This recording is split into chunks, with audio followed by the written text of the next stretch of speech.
For a long time, I've been wanting to retell a story that I've told before about the time that I went to a psychic camp with Thelma Van Wert's group, the lady that asked me to do a numerology lessons and to read the books.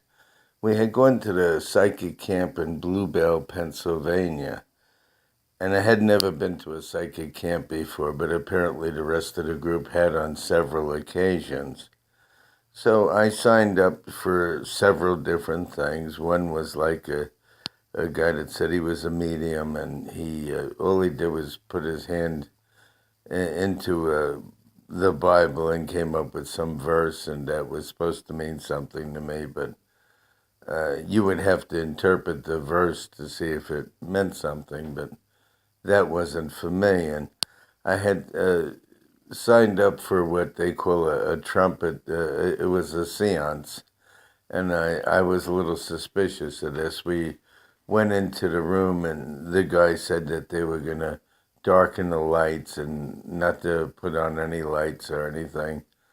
And a trumpet started floating around the room, and I said to myself, I hope this isn't just a magic trick. And the trumpet stopped at each person and gave a message, and it stopped at various people, and it was telling them things. And when it stopped at me, it said, Toots wants you to know that she's very proud of you. She was the lady when you were a little child, and I wasn't aware of the name Toots. So when I got home, I spoke to the lady that raised me as my mother, and she told me Toots lived upstairs in the apartment building that we lived in on the Lower East Side of Manhattan, and that Toots had died. So just the fact that they came up with that name, I was really taken back a little bit. But as far as the trumpet floating around the room,